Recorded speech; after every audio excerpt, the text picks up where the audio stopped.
Hi guys, how are you? Very pleased to be here in the BIM Coordination Summit. Thanks for the invitation. My name is Carlos Jimenez. As you can see the screen, well, I'm the managing director for a company in Mexico. It's Edificación Virtual, and we are developing great BIM projects around Mexico. What I wanted to show you and wanted to tell you, like, what we're doing here in Mexico is that we're providing services that they're much more related to one of the main things that all people they want is save money. Okay, and BIM gets much more. Uh, yeah, it is much more efficient when you're talking about savings and money rather than just a tool for design process. So BIM and financial control, we call it BIM on site.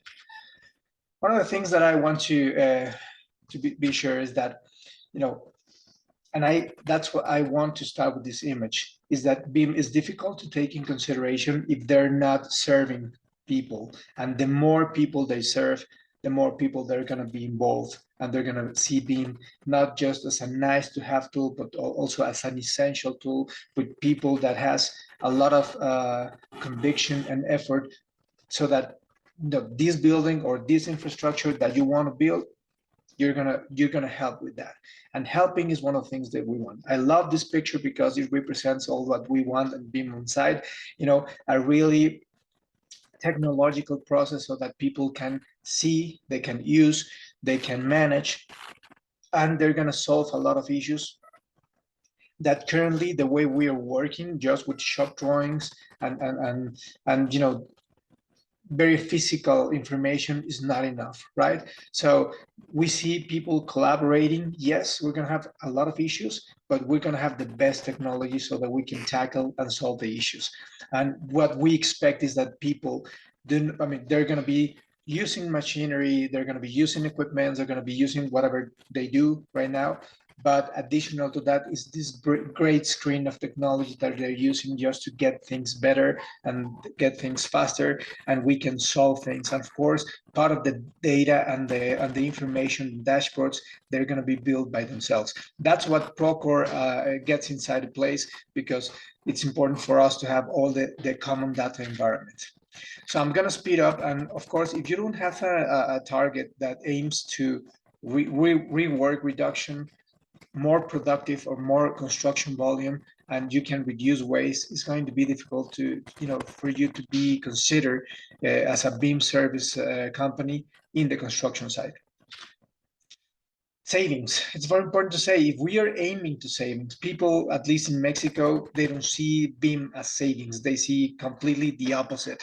They see that they need to spend a lot of money so that they can have these beautiful models, but without any effect on savings.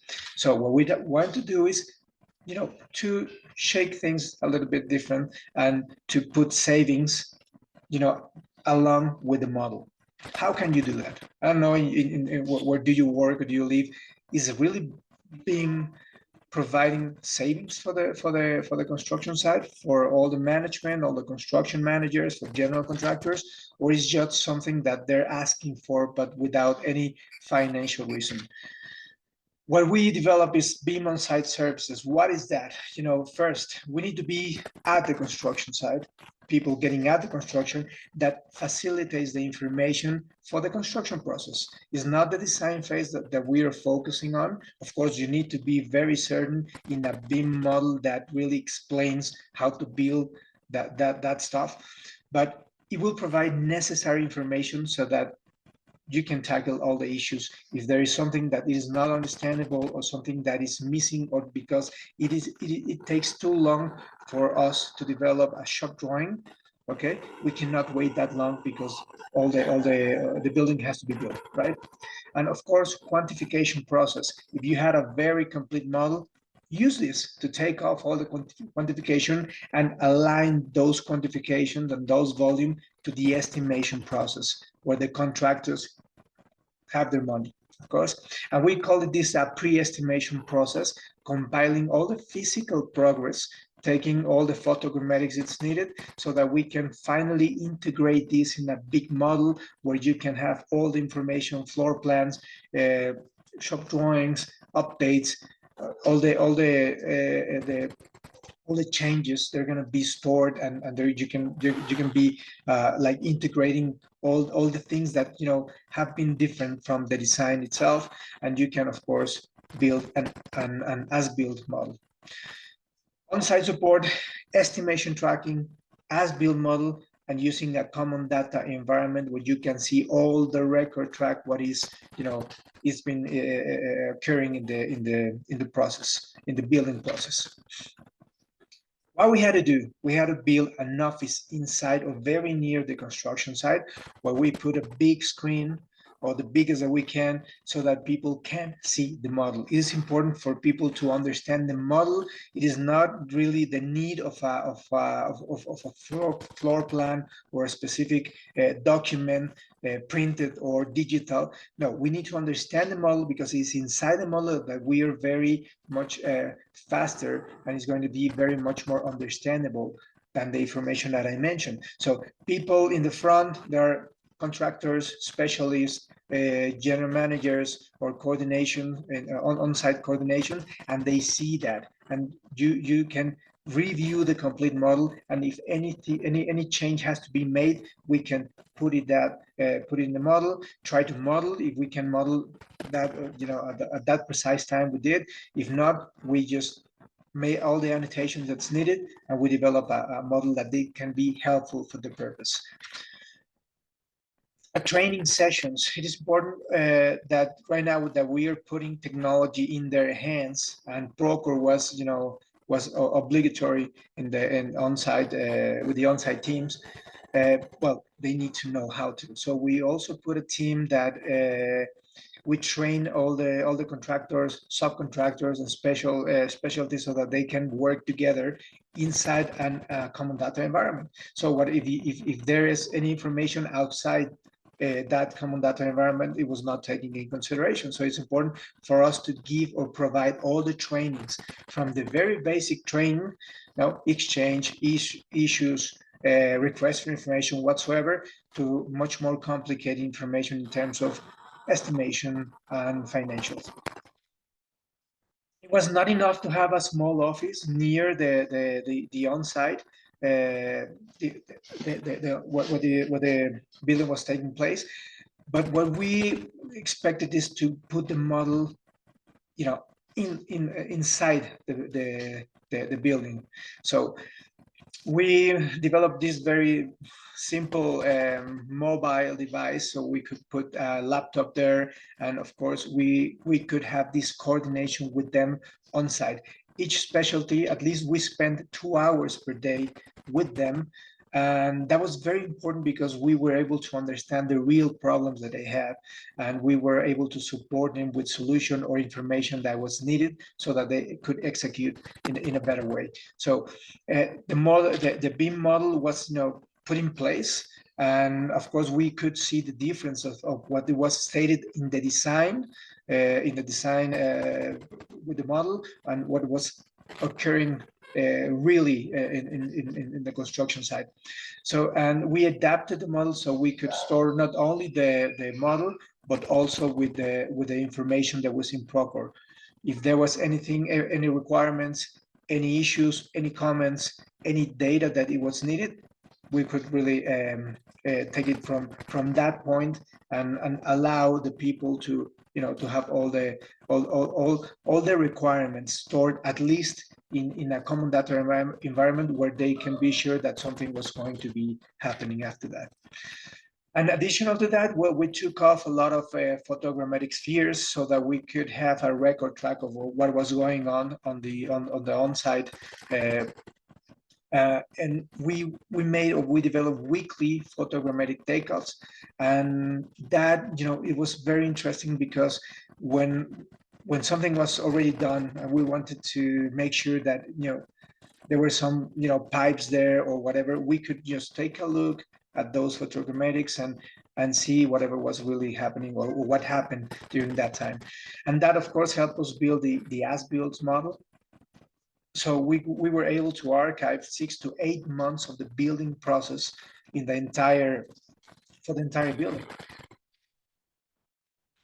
One of the things that's very important I have to mention is that the process is not only tools or softwares. We have to be involved in the real process, and each project is different because each project has different methodologies or different processes. So we have to align ourselves and adapt the tools to the process. So there were a lot of times that we spent with them understanding how they do things and using the model and using the program so that we could adapt and facilitate the information for them. So we developed a lot of processes, a lot of workflows, so that we can, adapt ourselves to that. Important to say that the BIM model has to be really, really attached, or has to be that like representing the reality of construction. Otherwise, the model, it was not going to be helpful for us in terms of estimation reviews. So if we have this contractor estimation tracking, well, there will need to be sessions with them, but the model, it had to represent the reality of the estimation. So the cost structure had to be really related to what was happening in the model, and that's what we did. So we attach exactly what was going to happen with a specific discipline, and we developed this 4D software called AutoKey Visus, and we were able to first structure all the cost code so that it would match the estimation process. And of course, if you have this in the model, you can see each discipline, each element related to BIM, and we were able to state if that estimation was already built, if the volume really concurred with the amount that the estimation is presenting, or not, if there were variances on that. So, and during this process, we have the coordination. So and we facilitate with technology so that we can be accurate in the review process. I love this image because it represents whatever it's needed to be reviewed in an estimation process. Of course, we have the floor plan. It goes along with the model, and upper there you cannot see the numbers because we didn't want to show those, but those are specific specifications and quantifications from that specific discipline, so that we could review it. And at the end, if you see, this is a part of they're not all the MAP and infrastructure, there's just a few, but a high density project that has to speed up the construction process. It takes a lot of time and a lot of accuracy for us to review the estimation and approve or disapprove or not approve the estimation. So one of the things that we did, I'm gonna just run it very, very, very fast. This is Visus. Visus really is a good example of, we don't need to model all the things. We just need to add information, valuable information. So normatives or extra things that they don't need to be built, we just had to put this inside the information.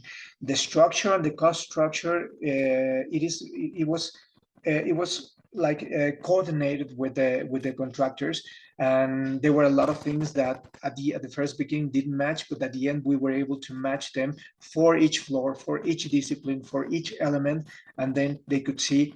And the most important thing is that we gain value and we gain this respect with the contractors.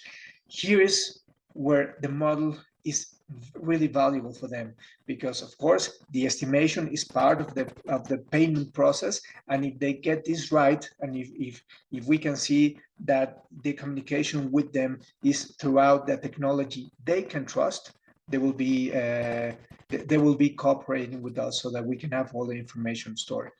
With the spheres, with the 360 spheres, we were able to see what really was happening on site, and with the model and 4D and 5D tools, we were able to match the contractor estimation. At the end, yes, we had to report what we were seeing, if that was if all the volumes match or not, and if they didn't match, what percentage we're talking about, and that is exactly what we call this a pre-estimation process, because at the end we were not the entity who decide if the contractor gets paid or not, but at least it was a very valuable document where you could see the differences, and you can have this communication with the contractor and solve the differences so that they get paid. But the model, it is here is where the good model, the good BIM model takes place. It is not easy to have a model that, you know, represents the reality, not only in a visual way, but also in the information way. But once you get it and you use it for that purpose, and you use it for the people that actually builds your project, to have better information, or in terms of decision making, you can have all the information it's needed. And most of all is going to be financial. Of course, financial relates to the element relates to specification relates to the project, and here you can have also the record track of all the changes, approved changes that they need to apply to the model. So we were able, with this type of reports, we were able to see if those changes are already applied in this estimation, or it moves to the next estimation. With Procore, it is very important to have the complete budget. So each estimation really feeds what it's already spent for each contract. So what we're doing with contractor companies is that we're setting up all the estimation tracking with Procore, so that they can have the budget, they can have the plan of what they're going to or what they expect or they forecast to spend, and the current spending they have in terms of estimation. So with a model that is stored with Procore, we take off all the information, the contractors submit the estimation in Procore. In Procore, if they put the contracts in Procore, once you approved an estimation, is going to affect the plan, is going to perform with or has the relationship with the budget. And you can have the financial control of your project.